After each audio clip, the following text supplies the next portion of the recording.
Good morning students. आज हम agriculture biology का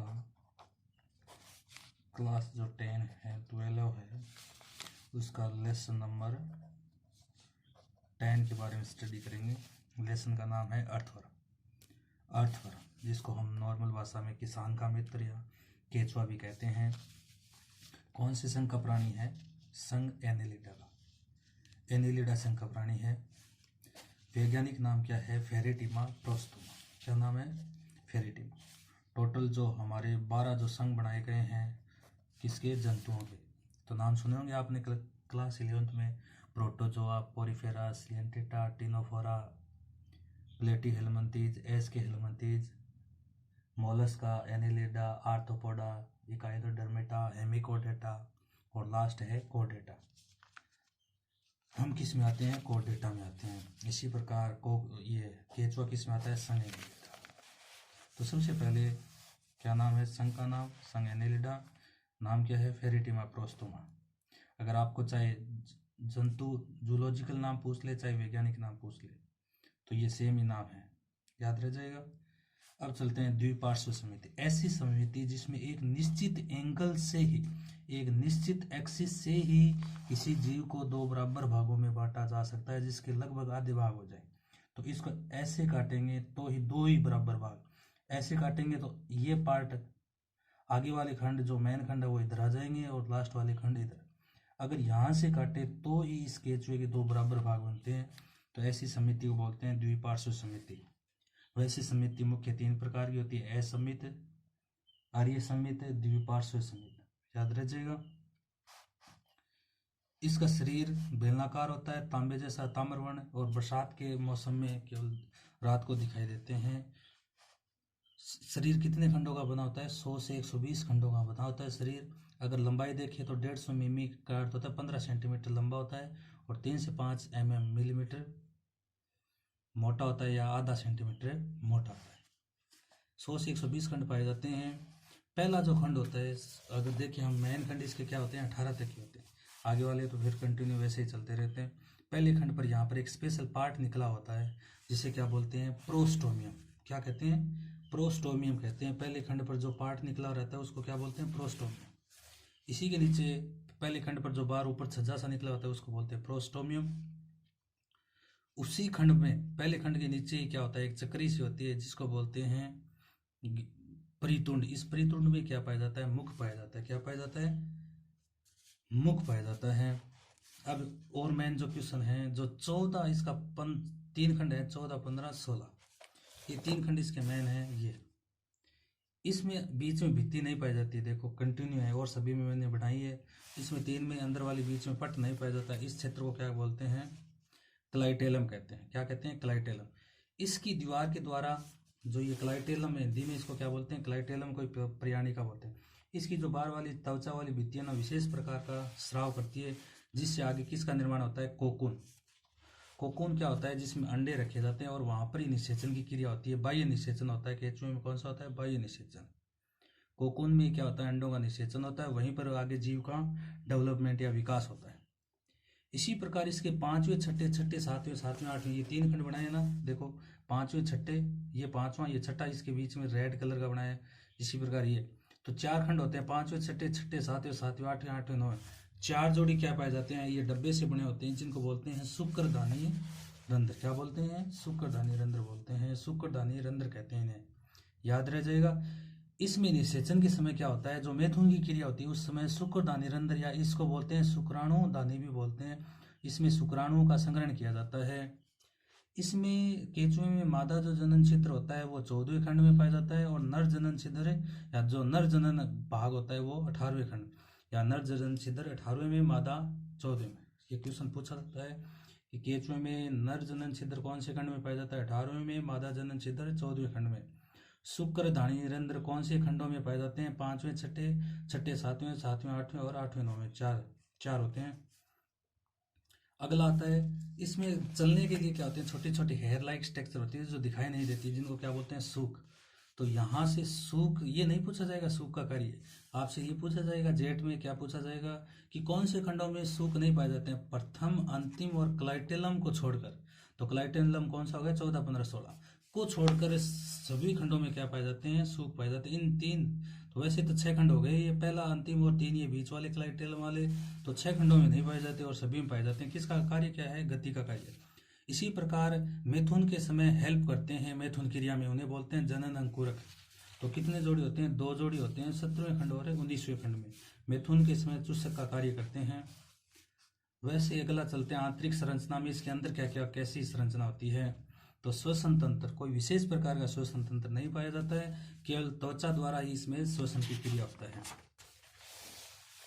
फिर देखें कि श्वसन में इसमें ऑक्सीजन कैसे पहुंचाई जाएगी। तो ऑक्सीजन को सीधे ब्लड में किस में घुलेगी, ऑक्सीजन प्लाज्मा में घुल जाती है, और प्लाज्मा में इसमें क्या पाया जाता है, हीमोग्लोबिन पाया जाता है। अगर मनुष्य की बात की जाए तो हीमोग्लोबिन आरबीसी में पाया जाता है, न कि प्लाज्मा में। लेकिन केचुए में हीमोग्लोबिन किस में पाया जाता है, प्लाज्मा में ही पाया जाता है। और केचुए के रक्त का लाल रंग हीमोग्लोबिन के कारण ही होता है। तो ये 2 क्वेश्चन हो गए कि हीमोग्लोबिन कहाँ पाया जाता है केचुए में, तो आप लिखोगे प्लाज्मा में, और रक्त का लाल रंग किसके कारण होता है, हीमोग्लोबिन के कारण। अगला चलते हैं परिसंचरण तंत्र। तो वैसे परिसंचरण तंत्र 2 प्रकार का होता है, खुले प्रकार का और बंद प्रकार का। लेकिन केचुए में कौन सा होता है, हमारी तरह ही क्या होता है, बंद प्रकार का होता है। तो ऐसा परिसंचरण तंत्र जिसमें रक्त को ले जाने के लिए विशेष प्रकार की क्या होती है, ध्वनि शिराएं और वाहिनिकाएं पाई जाती हैं, इसी को क्या बोलते हैं, बंद प्रकार का कहते हैं। अब मेन क्वेश्चन ये हो गया कि लाल रक्त कणिकाएं नहीं पाई जाती किसमें, केचुए के ब्लड में। और क्या याद रखना है, 4 जोड़ी हृदय होते हैं, जो कौन से खंडों में होते हैं, 7वें, 9वें, 12वें, 13वें में, याद रह जाएगा। इसी प्रकार अगला तंत्र पढ़ते हैं उत्सर्जन तंत्र। उत्सर्जन के लिए इसमें कोई विशेष संरचनाएं नहीं पाई जाती हैं, फिर भी इसमें अगर पूछ लिया जाए हमारी तरह कोई विशेष उत्सर्जन तंत्र नहीं पाया जाता है, फिर भी अगर पूछा तो इसमें किसके द्वारा होता है, नेफ्रीडिया तंत्र। तो मेन क्या हो गया, नेफ्रीडिया। तो नेफ्रीडिया ही मिलकर क्या बनाते हैं, नेफ्रीडियल तंत्र बनाते हैं।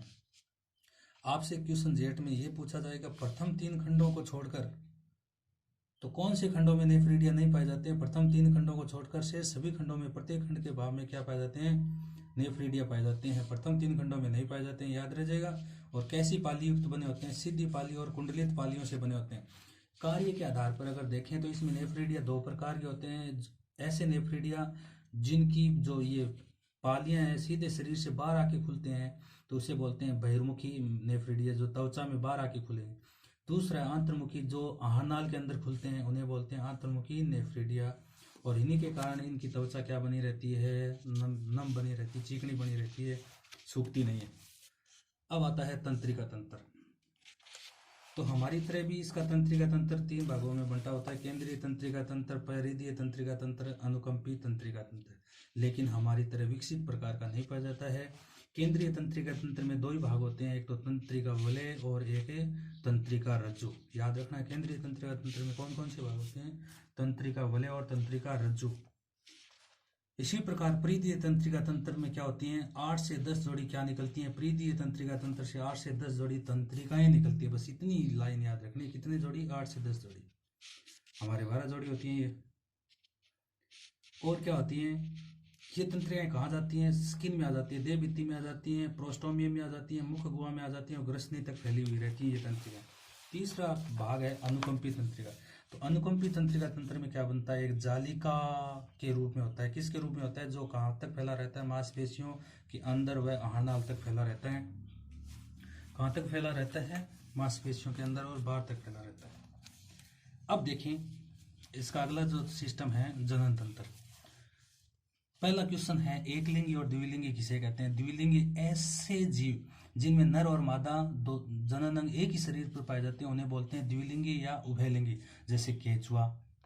एकलिंगी जिसमें नर और मादा अलग अलग शरीर पर, जो जनन अंग होते हैं नर और मादा अलग अलग शरीर पर पाए जाते हैं, उन्हें बोलते हैं एकलिंगी, जैसे मनुष्य खुद, हम भी क्या हैं, एकलिंगी हैं। अब मेन कारण क्या हुआ कि केचुए द्विलिंगी होता है, नर और मादा दोनों होते हैं, फिर भी क्या होता है, इसमें कौन सा निषेचन होता है, पर निषेचन होता है। क्या होता है, पर निषेचन। क्या कारण क्या है, पर या लैंगिक जनन पाया जाता है। मनुष्य की तरह कौन सा जनन, लैंगिक। कारण क्या होता है कि केंचुए में क्या पाई जाती है, पुपूर्वता पाई जाती है। पुपूर्वता का अर्थ होता है जिसमें नर जनांग का विकास मादा जनांग से पूर्व हो जाता है। तो एक केंचुए पर नर और मादा जनांगों का विकास एक साथ नहीं होता, अलग अलग समय में होता है। नर जनांग तो पहले विकसित हो जाते हैं और मादा जनांग बाद में। इसलिए इसको क्या बोलते हैं, पुपूर्वता। आपसे क्वेश्चन पूछा जाता था पुपूर्वता किसे कहते हैं, तो जब नर जनांग का विकास मादा जनांग से पूर्व होता है तो इसे बोलते हैं पुपूर्वता, बोलते हैं प्रोटेंडरस बोलते हैं। अब नर जनांग में इसमें कौन कौन से भाग आते हैं, मैन होता है वर्षण, वर्षण किसमें बोलते हैं, वर्षण कोश, आगे ये शुक्राशय, शुक्राशय में और क्या आगे मिल जाती हैं, प्रोस्टेट और सहायक ग्रंथियां मिल जाती हैं। मादा जननांग में कौन कौन से भाग आते हैं, अंडाशय, अंडकीप, अंडवाहिनियां, मादा जनन छिद्र और शुक्र ग्राहिका। क्या आती है, शुक्र ग्राहिकाएं। तो आपसे नाम पूछे जा सकते हैं इनको भाई, 12th में तो नाम पूछे जाएंगे और तो जेट में क्वेश्चन बनता नहीं, जेट में तो क्वेश्चन बनता है पुपूर्वता किसे कहते हैं। अब इसमें जो मैथुन की क्रिया होती है वो वर्षा ऋतु में होती है। कब होती है, वर्षा ऋतु में रात्रि के समय होती है। और इसमें दो अलग अलग केंचुए जिसमें क्या होते हैं, दोनों के माउथ क्या होते हैं, विपरीत होते हैं। इस केंचुए का माउथ इधर और इस केंचुए का माउथ इधर, तो विपरीत होते हैं। लेकिन इनके आमने सामने कौन से खंड होते हैं, इस केंचुए के नर जनांग के सीध में कौन सा होता है, इसके शुक्रधानी रंध्र होते हैं। और इस केंचुए के सीध में कौन सा होता है, इधर वाले केंचुए के क्या होते हैं, शुक्रधानी रंध्र हो जाते हैं।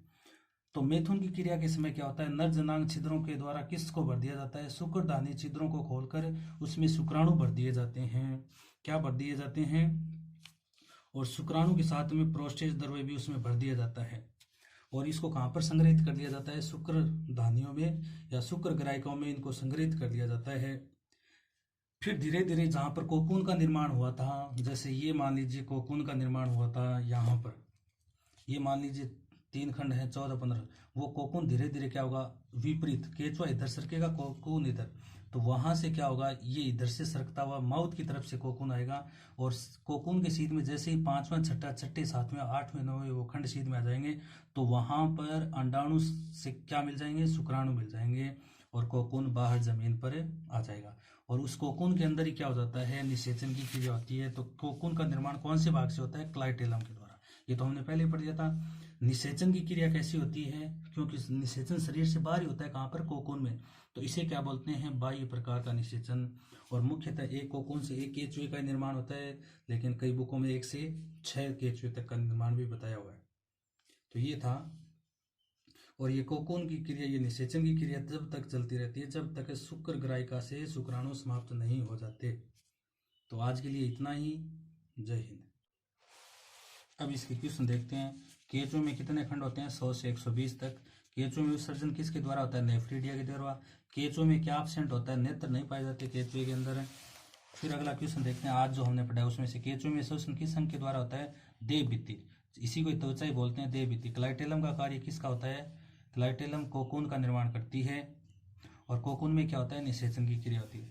केंचुए का मुख कौन से खंड में होता है, पहले खंड में। नर जनन छिद्रों का जोड़ा कौन से खंड में होता है, 18वें खंड में। केंचुए में शोषण किसके द्वारा होता है, त्वचा के द्वारा। मैथुन की क्रिया में कितना समय लगता है, तो मैथुन की क्रिया में हमने बताया था 1 से तो रात्रि 1 घंटे तक लगभग। कितना टाइम लगता है, 1 घंटे तक समय लगता है। केंचुए में निषेचन कहाँ पाया जाता है, केंचुए में निषेचन की क्रिया कोकून के अंदर होती है, बाह्य निषेचन। केंचुए में भोजन, ये अभी पढ़ा नहीं है, ये भी नहीं है। ये केंचुए में कितने हृदय होते हैं, 4 जोड़ी। कितने होते हैं, 4 जोड़ी। तो अगले वीडियो में ये जो क्वेश्चन बचे हैं वो भी आ जाएंगे। केंचुए में 4 जोड़ी हृदय होते हैं। एक कोकून से कितने केंचुओं का निर्माण होता है, 1 का।